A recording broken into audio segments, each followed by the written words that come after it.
Olá amigo, você que acompanha Correr Sem Lesão nas redes sociais. Eu vou deixar aqui agora no nosso canal do YouTube a nossa palestra na Semana Nacional do Corredor. Curte aí!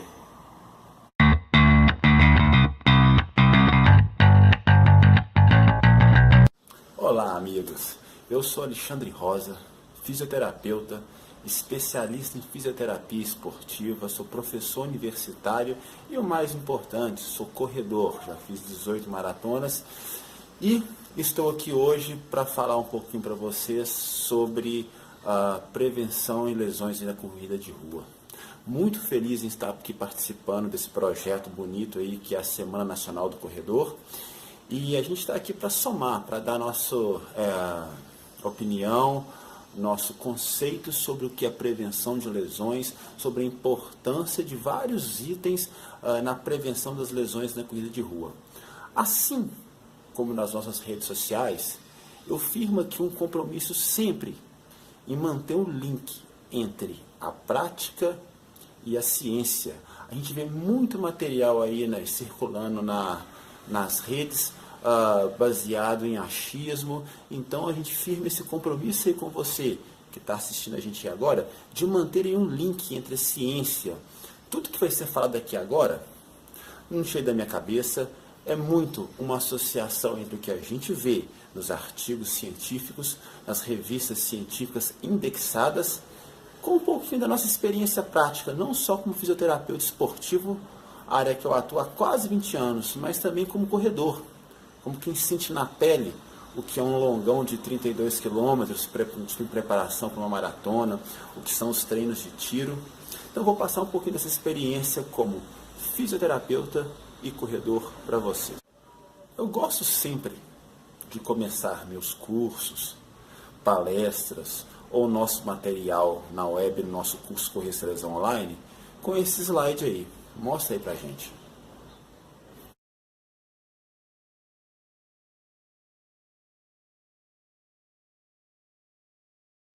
Esse slide ilustra bem uma coisa que eu gosto de falar para meus pacientes, da natureza multifatorial das lesões. Muitas vezes, uma lesão não é causada por um único fator.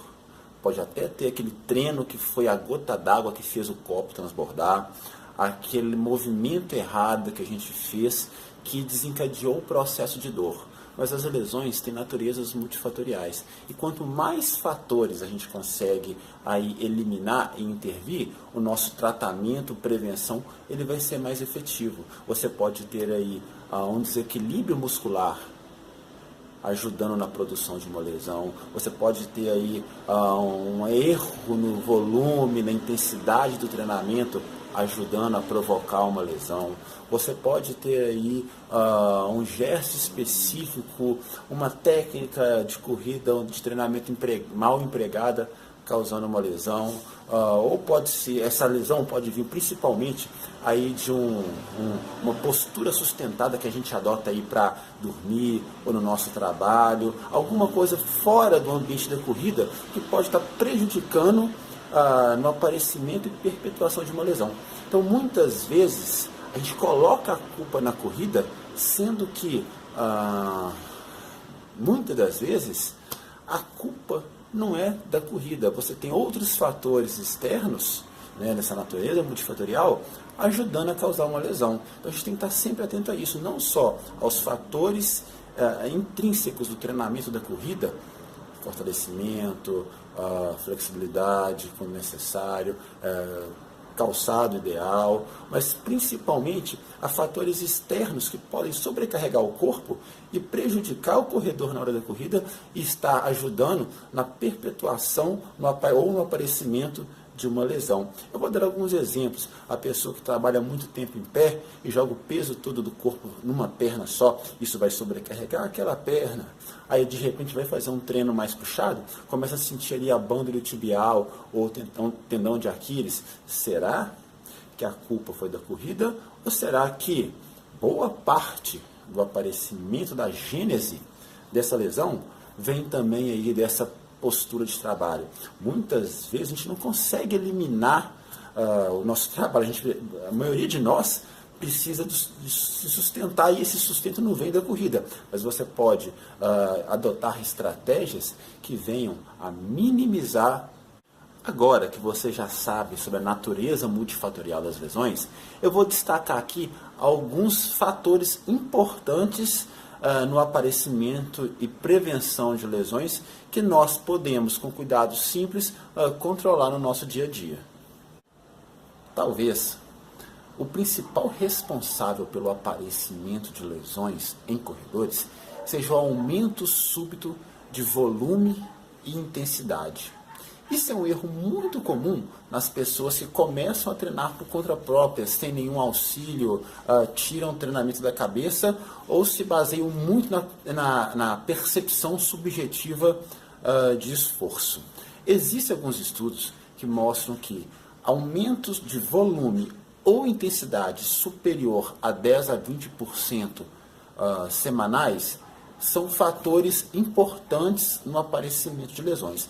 Então, se você quer fazer um aumento nesses parâmetros, que ele seja inferior a 10 a 20%. Obviamente que esses são dados de artigos científicos, uma população específica, pode variar um pouquinho entre a gente. Mas quando você tem aí um treinador, uma pessoa para te ajudar a fazer essa periodização de forma correta, isso fica mais fácil. Agora, mas se você não quer, não tem condições de buscar aí esse tipo de ajuda, tente a fazer esse aumento de uma forma bem gradativa. Toda vez que você faz um aumento ou do volume, só para quem não está acostumado com essa nomenclatura da corrida, é a quilometragem que você corre em um determinado período de tempo, que geralmente é uma semana. A gente deve fazer um aumento bem gradual dessa quilometragem.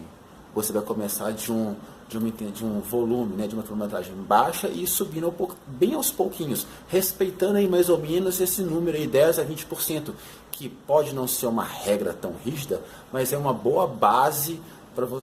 E mesma coisa em relação à intensidade. Para quem não está acostumado também, de novo, com a nomenclatura do corredor, a intensidade é a velocidade na qual você corre, a variação de velocidade durante um treino de corrida, que também não deve sofrer grandes alterações num espaço muito curto de tempo. O corpo precisa acostumar com aquela aceleração, os mecanismos de frenagem da contração excêntrica que ocorre durante a corrida, para que haja uma adaptação gradativa e contínua e seu corpo não sofra muito com essa variável que é a intensidade. Então, aqui é o primeiro ponto importante aqui da nossa palestra, que é o controle no aumento de volume e intensidade de corrida. Um outro fator importante em relação à prevenção de lesões é o fortalecimento. Corredor geralmente não gosta de fazer fortalecimento, não gosta de ir para academia, não gosta de malhar. Mas também a ciência vem mostrando para a gente da importância do fortalecimento, não só na prevenção, quanto até na melhora do desempenho. Então você fortalecer a musculatura certa, a musculatura alvo da corrida aí, da forma correta. Existem 3 tipos de contração muscular no corpo, basicamente, né, de forma simples: a contração concêntrica, excêntrica e isométrica, que é uma contração que o músculo encurta, uma contração que o músculo alonga e uma contração que o músculo se mantém do mesmo tamanho, cada uma com uma função aí diferente. Mas as principais lesões musculares acontecem durante a fase excêntrica, durante a fase de frenagem. Então, você fazer um fortalecimento específico, aí de repente visando aí um pouquinho mais a contração excêntrica, né? Existem várias formas de treinamento que você consegue aí priorizar a contração excêntrica.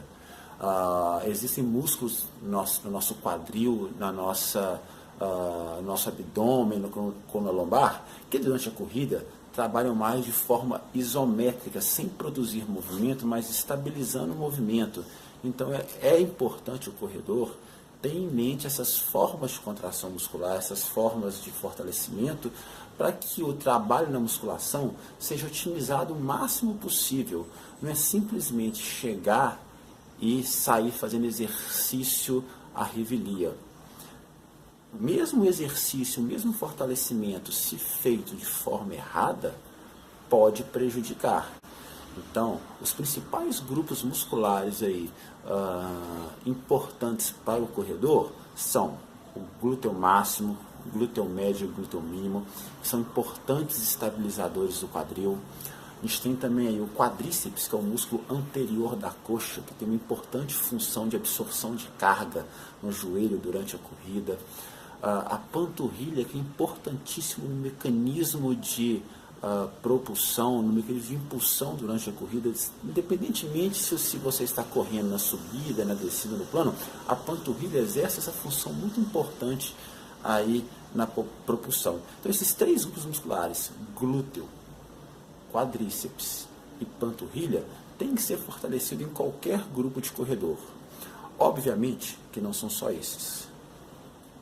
Outros grupos musculares importantes aí também para o corredor, mas talvez numa escala um pouquinho só abaixo, seja a musculatura posterior de coxa, que é uma musculatura que vai determinar o comprimento do passo. É uma musculatura assim que também é muito alvo de lesões de estiramento.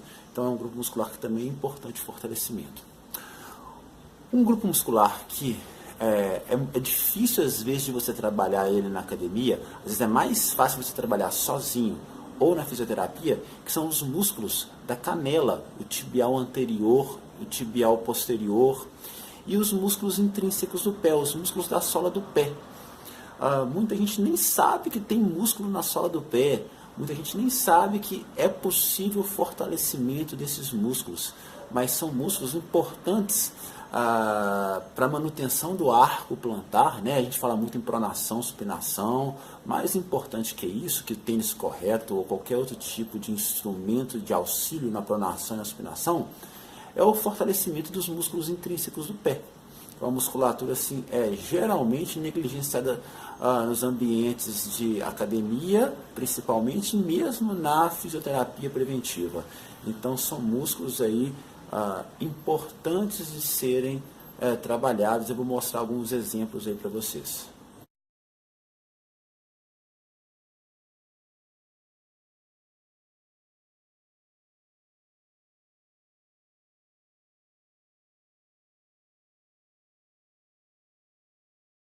Quando a gente fala em fisioterapia esportiva, prevenção de lesões, uma pergunta sempre vem à tona, que é a questão de alongamento e flexibilidade. Seria alongamento e flexibilidade importante para o corredor? A resposta é, para a grande maioria dos corredores, não é importante. Existem vários estudos científicos de qualidade mostrando uma baixa relação entre lesões no corredor e flexibilidade e alongamento. Deixa eu explicar um pouquinho melhor isso. Existem algumas atividades que a gente chama de atividades que têm grandes ciclos de movimento, de alongamento e encurtamento, atividades como um chute no futebol, os movimentos da ginástica rítmica, que existem grandes amplitudes de movimento e grandes ciclos de encurtamento e alongamento. Para esse tipo de atividade, você ter uma boa flexibilidade, um bom alongamento, é importante. A corrida, ela necessita rápida transmissão de força. Então, se você tem músculo excessivamente complacentes, alongados, essa transmissão de força ela pode ser dificultada. Tá? Então, assim, você tem uma baixa relação entre alongamento e prevenção de lesões. O que é muito importante para o corredor, o que pode realmente vir a prevenir lesões, é o aquecimento. E um bom aquecimento é um aquecimento específico. Então, o aquecimento, quanto mais específico ele for, melhor a capacidade de prevenção de lesões. E o que é um bom aquecimento aí para o corredor? É aqueles exercícios educativos de ficar correndo no mesmo lugar, simular a passada, um tamanho controlado de passada, enfim, fazer um trotezinho ali num ritmo bem mais lento antes de começar um treino. Isso sim tem uma boa capacidade de prevenção de lesões no corredor, diferentemente do alongamento. A fisioterapia ortopédica esportiva vem se desenvolvendo muito nos últimos anos. E com isso as técnicas de regeneração e recuperação muscular também tem acompanhado esse desenvolvimento da fisioterapia. E um modelo muito interessante que o pessoal da corrida tem buscado aí junto aos boxes de CrossFit são os modelos de recuperação implantados no CrossFit, em que você associa aí massagem esportiva, as técnicas de massagem, né, de deslizamento, tabotagem, algumas delas já tradicionais, outras mais modernas, associadas às botas de compressão intermitente, aquelas botas pneumáticas, aquelas botas que ficam insuflando, esvaziando ciclicamente, causando um efeito de relaxamento muito bom, de drenagem linfática bom também, né? Os banhos de contraste, né? Em que você primeiro mergulha no frio, depois você mergulha no quente, e isso causa também uma vasoconstrição e vasodilatação, que é importante não só aí na melhora da circulação cutânea local, como também na sensação de relaxamento. Uma outra coisa assim que tem sido usado aí também é a questão das ventosas, que ficaram famosas aí nas Olimpíadas do Rio, e que algum cuidado tem que ser tomado em relação ao uso dessa técnica. Muito se promete e nem tudo é verdade, nem tudo deve ser aplicado ao corredor, então um pouquinho de cuidado em relação a isso, mas isso bem usado é um recurso interessante. Outra técnica também de relaxamento, de controle aí das dores. Podemos observar uma bota de compressão pneumática, as famosas botas de recuperação. Pode ser usado para dissolver entre aspas aí, tá? Os famosos trigger points, os pontos de dor miofascial. Observamos que é um tema algumas que quero abordar com vocês. de massagem. As mais tradicionais é a do deslizamento e a da botagem. Como falei, as técnicas das ventosas devem ser usadas com cuidado.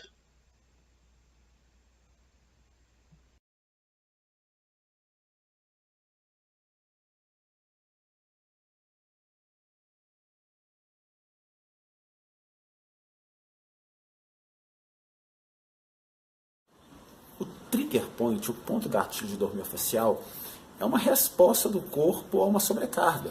Né? Muitas vezes a gente passa um pouquinho mesmo da conta. E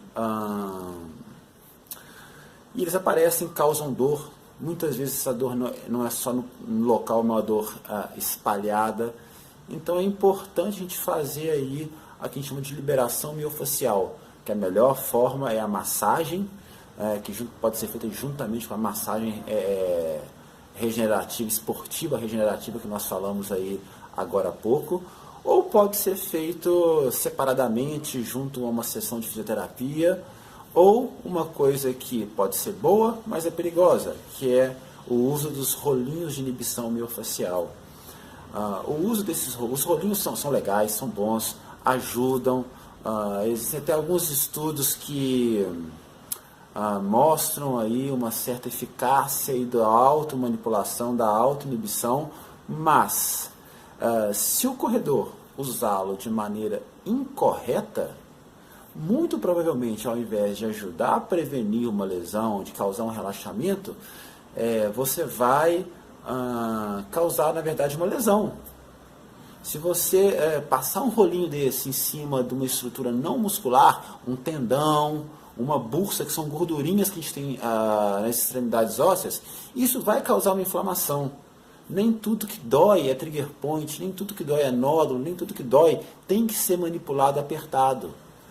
Então, se você tem algum conhecimento de anatomia, se você tem algum colega, corredor, fisioterapeuta ou algum outro profissional que possa te ajudar a mostrar as regiões certas que você deve manipular, beleza. Você vai usar ali o rolinho de inibição e realizar as técnicas de autoliberação miofascial, que são válidas sim, é uma importante ferramenta na prevenção de lesões e na sensação de bem-estar do corredor. Outro ponto muito questionado é em relação à prescrição de calçado. Um bom calçado, ele realmente é importante, o que não necessariamente tem a ver com termos muito discutidos, muito falados aí no mundo da corrida, na indústria do calçado, que é o pronação e supinação. Pronação e supinação são eventos normais, são movimentos da biomecânica normal do pé, do tornozelo. A pronação serve para absorver o impacto, a supinação serve para enrijecer o pé e favorecer a impulsão.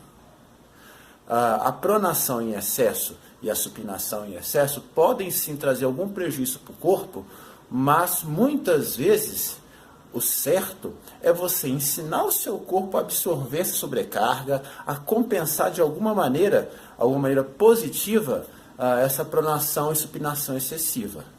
O melhor calçado vai ser o calçado mais confortável. Existem também estudos mostrando que o principal filtro na escolha de um calçado deve ser o conforto. O conforto está muito mais relacionado à prevenção de lesões do que tênis para pisada pronada, tênis para pisada supinada. Um bom tênis, um tênis estruturado, um tênis de repente com um determinado tipo de amortecimento, pode ser legal sim, mas o que não está diretamente relacionado com os termos pronação e supinação, que, repito, são eventos dinâmicos, normais, da marcha, da corrida, que tem uma função específica no corpo. Falamos aí sobre itens importantes aí para o corredor, para a prevenção de lesões, para a melhora da performance do corredor, da procura do bem-estar do corredor.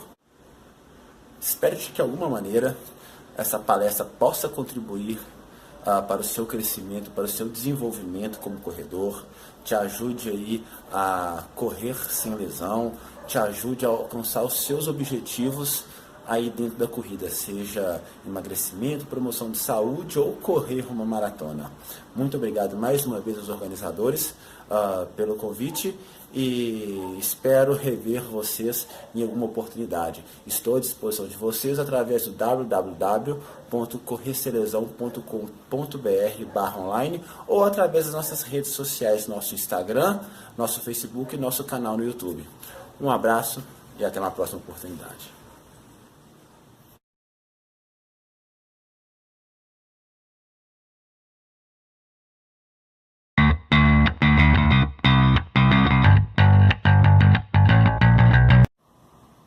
E aí, gostou da palestra?